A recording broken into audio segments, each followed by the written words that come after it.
So grab your headphones, let the journey start. With Suzy's Vegas tales, she's stealing the heart. In the city of dreams, let's laugh and play. Suzy's Las Vegas podcast, come join us way.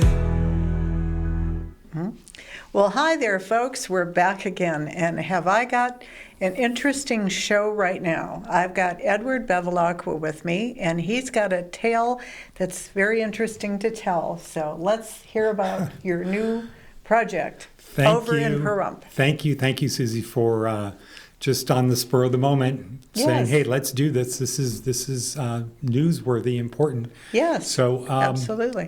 We have a big, hairy, audacious goal for 2025. Okay. Big, hairy, audacious goal. Yeah. Okay. So let's do it. I'm from the Bay Area, so it's kind of a Silicon Valley thing. Yeah. So it's sort of on the end of the spectrum of, can you actually do this? Yeah. It's big, hairy. That works. And so our goal is that no woman under the age of 25 goes back to jail in rural Nevada. Okay. That's a tall tale, Ed. Let's hear how you're going to do that. So the problem is too many women, young women, start going down a path where they become single mothers. And if you are a kid whose mother went to jail and you didn't have a dad, your life is really hard. Yeah. Because there's a reason they went to jail, and the reason is usually a guy. So our goal is to use the resources we have while they're incarcerated, while they're in jail, and then when they get out, a 2-year program that ultimately ends in them owning a boxable home. Oh, okay. I like this. I like where you're going. So the tale of woe starts, you graduate from high school in rural Nevada. Okay. What do they not have in rural towns? Colleges, universities. Right. In Nevada, you've got UNLV, UNR. So you graduate from high school. If you're smart or you're a good athlete, what do? You go away to college. Well, of course you do. If you're not, you stay. Right. Okay, now let's say you're an 18-year-old girl, you're a good-looking girl, you didn't go away to college. Who's waiting for you now that you've graduated from high school? Oh. The guys that are in their 20s. Yes. Right? Yep. Who probably didn't go away to college either. No. Or at least enough of them didn't. Right. Okay. You remember I used to teach in the women's prison. Yes. 5 days a week, 3 hours a day. And I can tell you virtually every woman in prison somehow was involved in getting to prison because there was a guy.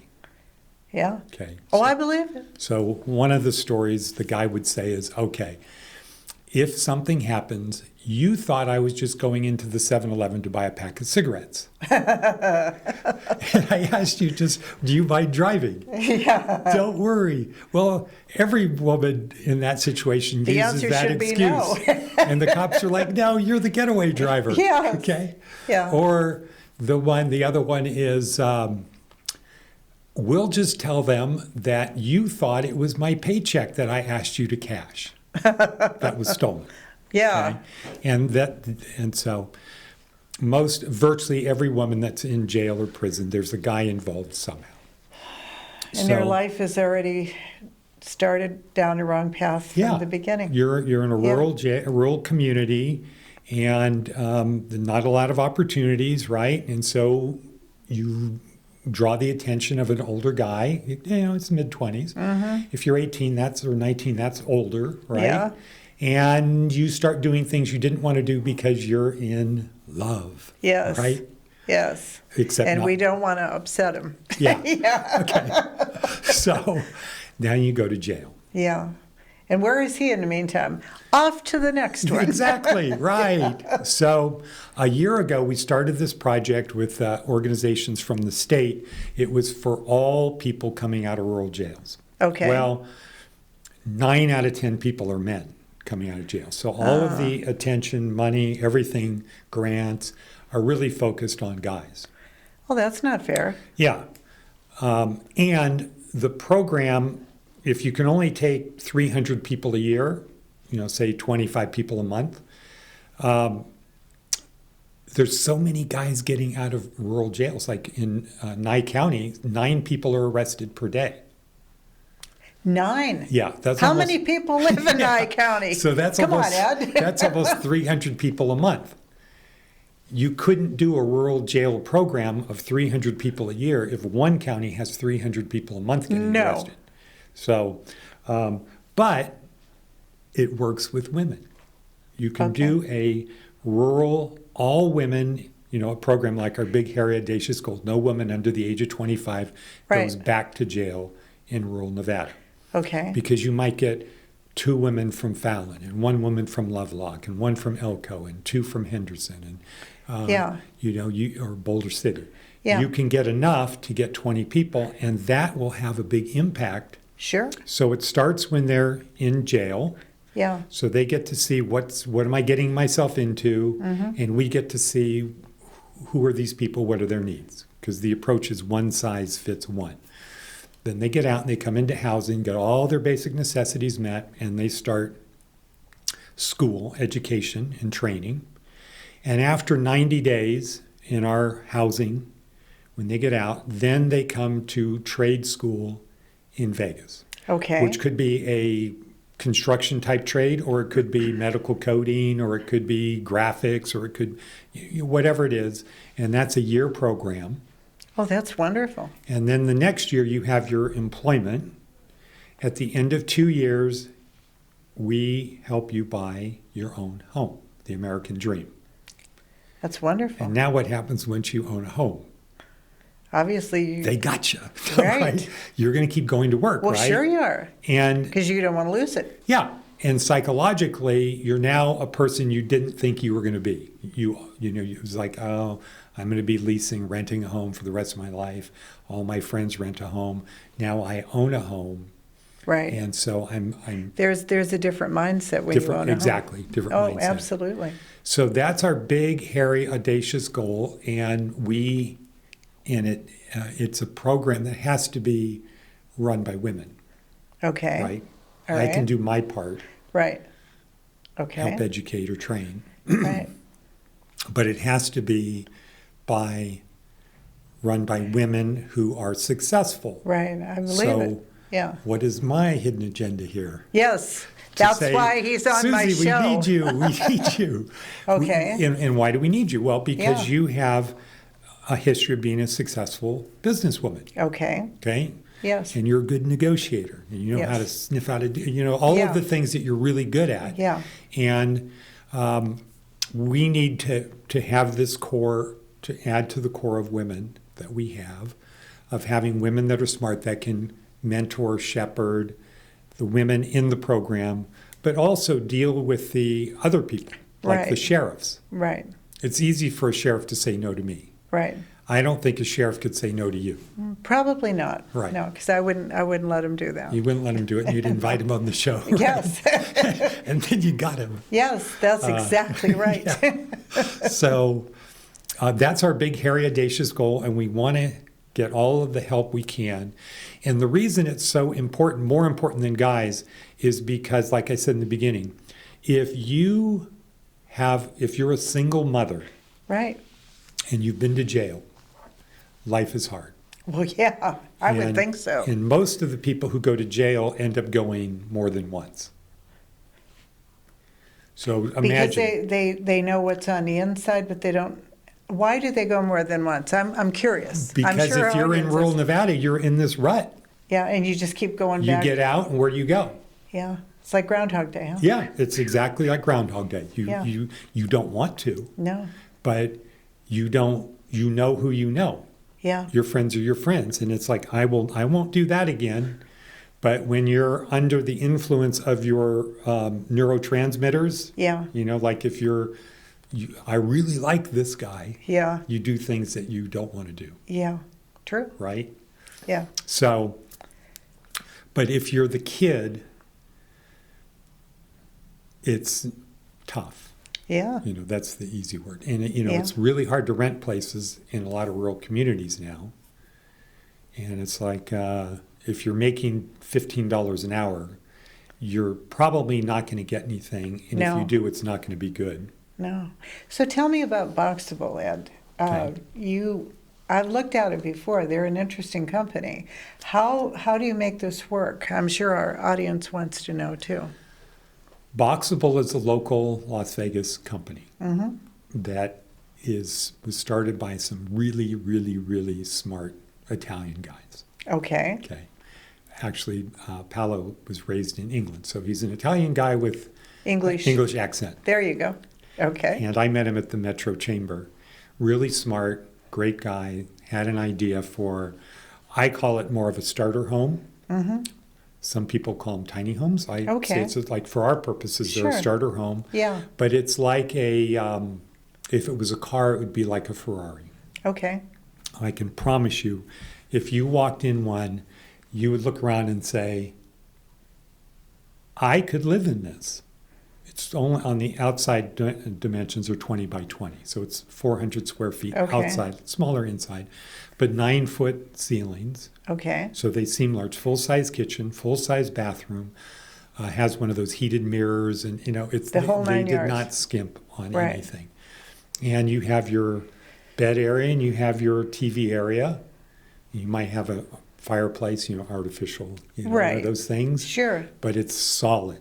Okay. And it's not wood, it's composite. It's just the highest quality home like that people can buy, and their mortgage would be, around $1,000 a month. Oh, see, there you go. That's So if I say to you, or if I say to our people, would you rather pay your mortgage or somebody else's? well, at 1,000, I mean, you're making it very easy for people to say, I want my own home. Yeah, Yeah. yeah. And so that's the idea behind it. And So where would the homes be situated? Would they be in Pahrump? Would they be here? How far have you gotten along with this project? Well, I've been working on the project. Well, the big, hairy, audacious goal started about 1.5 years ago, but it was for anybody coming out of rural Right. jails. And like I said, the problem was there's too many people coming out of rural jails every month Right. to make any kind of significant impact, Mm-hmm. even though it's, we helped 300 people. Statistically, that you're not pushing the needle. Mm-mm. But if you get it so that no woman under the age of 25 goes back to jail, Right. that means not 26, not 20. 10 years from now, a lot fewer people are going to jail, Well, yeah. right? Because Yeah, they're not well, you're going the helping- second, third helping time, everybody. fourth time. Right. They're not going on to prison, which very few of them do. But you can really push the needle with that woman, and you then can have an impact on their kids. Right. So it changes their life tremendously. Changes their life tremendously because they're learning hard skills that they were not able to learn in their rural high school, Right. which, we talked about before. One of the problems of rural communities is how do you get the top people to want to come there? Right.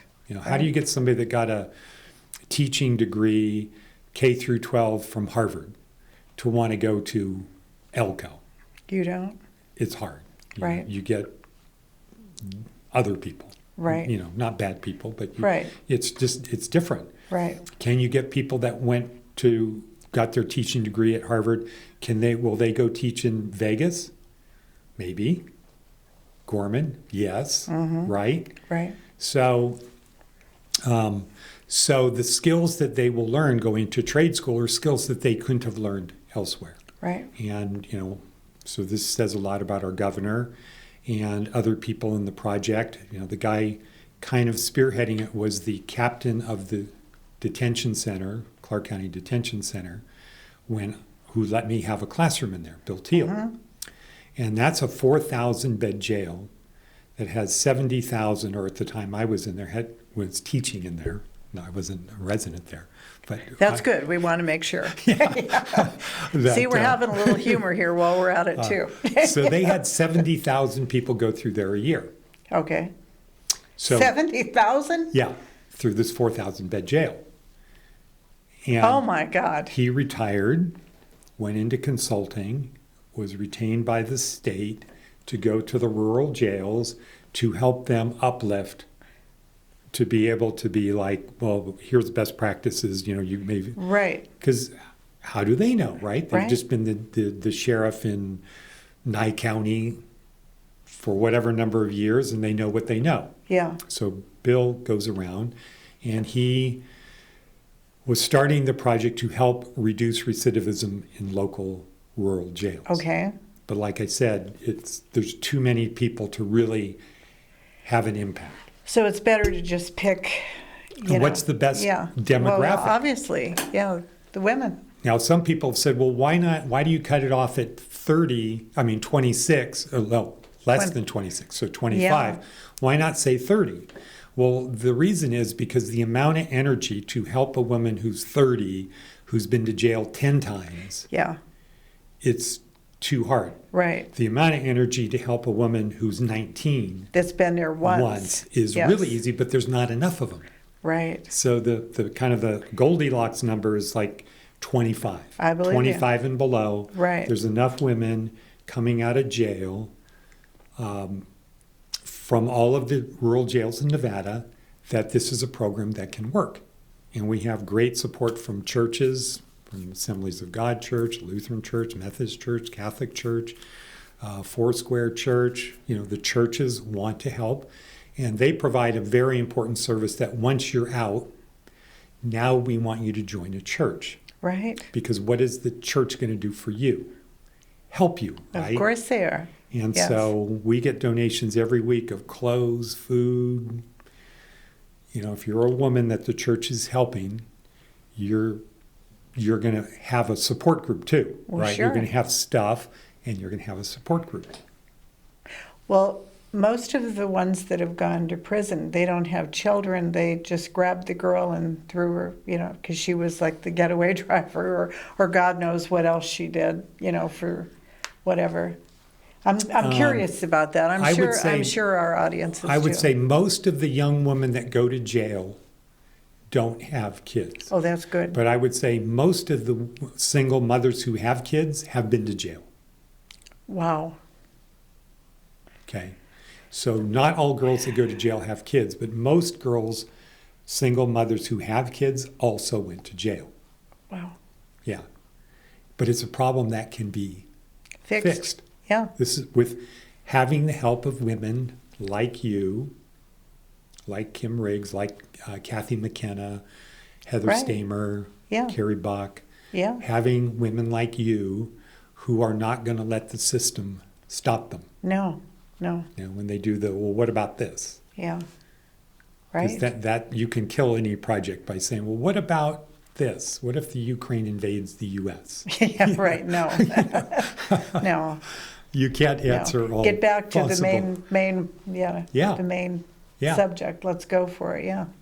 Well, I like it, Ed. I really do. Okay, so you're on board. I'm on board. Okay, we're on the Okay. show. Did you like how he did that to me? I'm learning from you. Yes, I It's know. been 10 years, but I've learned something. Yes, I'm sure you Yeah, have. uh-huh. Yes.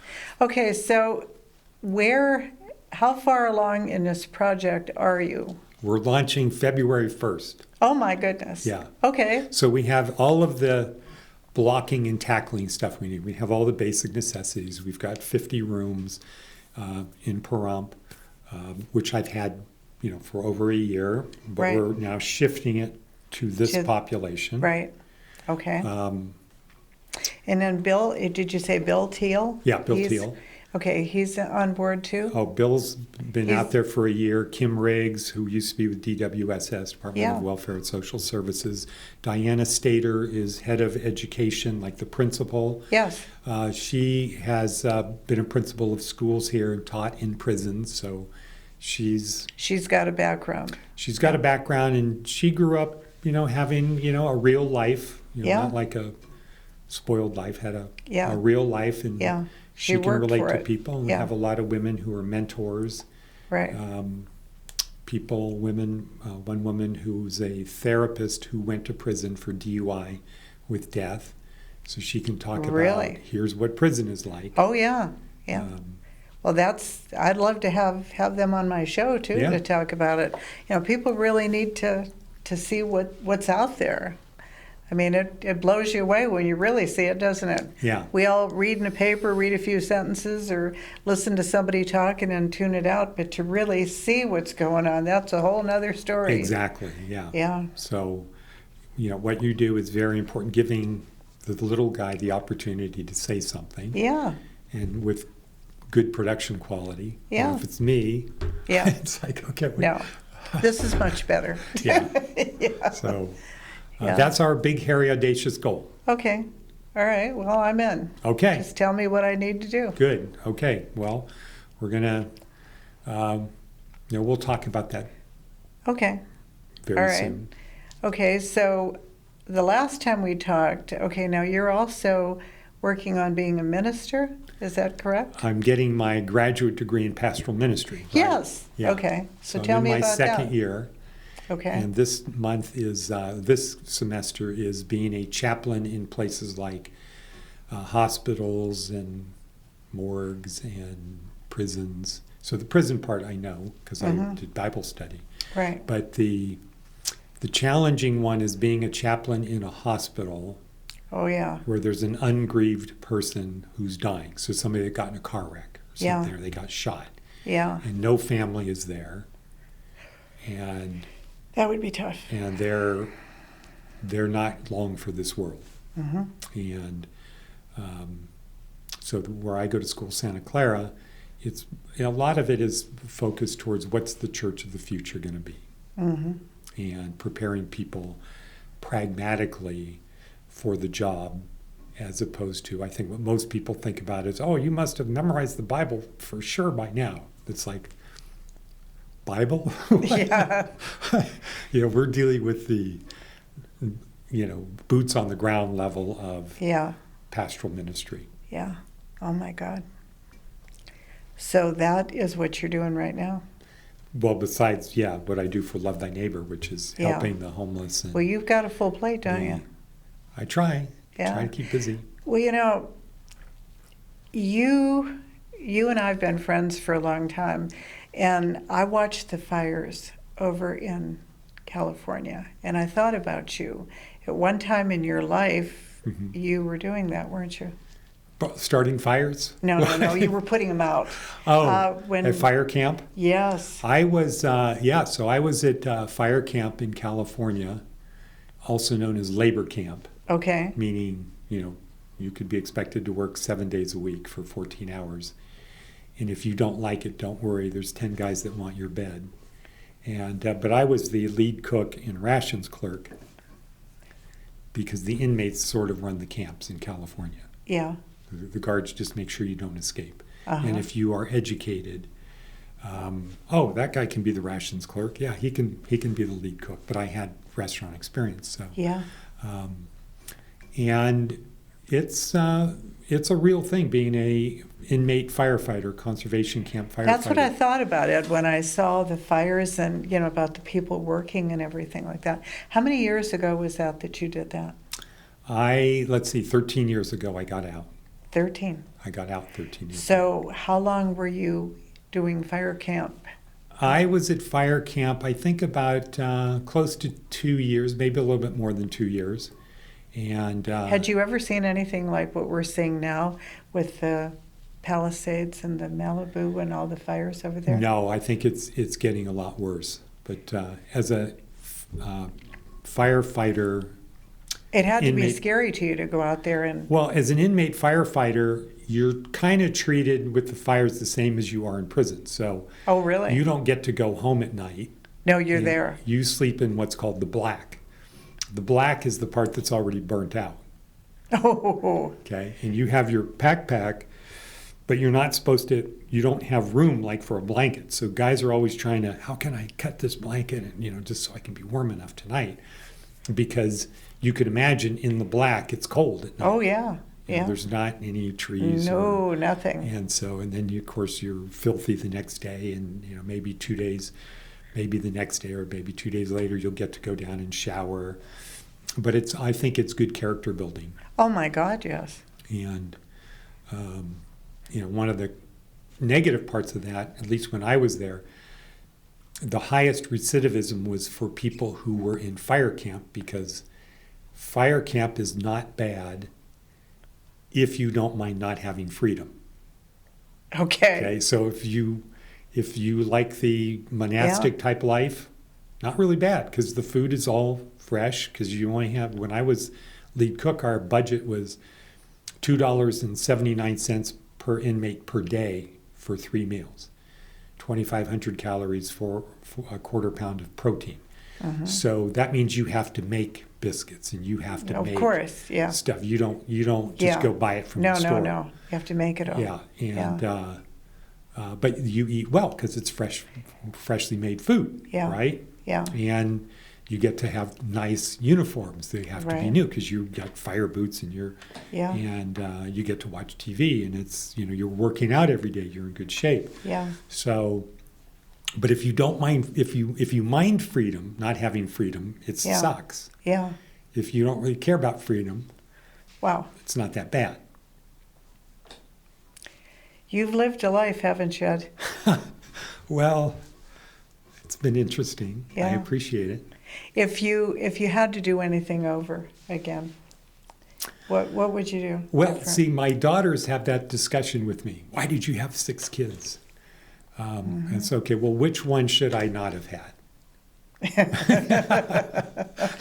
And that's kind of the end of the discussion. Yeah. I think. Well, right now, all you can do is the best you're doing every day. Yeah. Yeah. Yeah. And you're happy at what you're doing? I like what I'm doing. Okay. All right. It's most people don't last because it's very thankless. And when people are in survival mode mentality, and you help them, they don't really have the ability to appreciate it. No. Because they're in survival mode. It's like, oh, I got that. Fight or flight. What else can I get? What's the next thing? Right. And, here's a roll of toilet paper. Okay, well, I need another one. Yeah. Because this one's going to run out. Yeah. And then I need one to trade with them. And it's like, it's what Jesus called us to do, right? Help the hungry, help the thirsty, the sick, the unclothed, the unhoused, the imprisoned. If people want to help you in this project, how do they get in touch with you? Right now, through Love Thy Neighbor, www.lovethyneighbor-usa.com. Okay. All right. Or my phone number. Okay. 760-547-4547. Okay. And then we have the support of the churches in Pahrump, a lot of churches. And so any donations that anybody wanted to make would go through the churches. Anybody wants to volunteer time, be a mentor, they've been through it. Give you a call, text you? Yeah, call, text. Yeah. This is a project that's big, hairy, and audacious, but it's doable. Okay. If we all I'd like to have Boxable on my show, too. Okay. And maybe we could show the people, what we're talking about, because it could be here and also over in Pahrump. We're doing Boxables in Esmeralda County. Are you? And the judge up there, Justice of the Peace Johnson, Danielle Johnson, who's part of this project. Right. I'm sure she would love to do it, and she's a very colorful person. Well, good. Having grown up in Goldfield. Well, let's have her on. It'd be fun. Yeah. Yeah. So talking about what rural Nevada's like. Yeah. Well, that would be fun. I mean, I like to talk about different things in Vegas, as you all know by now, don't you? Well, Ed, this has been very interesting, and is there anything you want to say in our closing? Well, I just want to acknowledge what good you do. Well, thank you. You do a lot of good for a lot of people. Well, thank you. I really appreciate it. And I can say the last time I was on, I got a lot of support, like through people in my school, like my professors see, and it's like, oh, that guy's doing something real. He's not just going to school doing book knowledge. He's taking what we're learning here and applying it out there. So that's all because of you. Oh, well, I thank you very much. And I'm glad to have you on today, and I hope to have you back. Thank you. Because we need, now that he talked me into doing this, we're going to have another show, and I'll have to let you know how I've made out, won't I? Yeah, absolutely. We'll get some of the women on. Yeah, it would be fun. It really would. But I love to help people. You know that. Yeah. I know. I've been doing that for years, yes. And your dogs. Yeah, and my dogs too. Yes. Well, that's our show for today. And thank you, Ed, for being on. And I hope to see you soon. Thank Bye. you, Suzy. So grab your headphones, let the journey start with Suzy's Vegas tales. She's stealing the heart in the city of dreams. Let's laugh and play. Suzy's Las Vegas podcast. Come join the sway.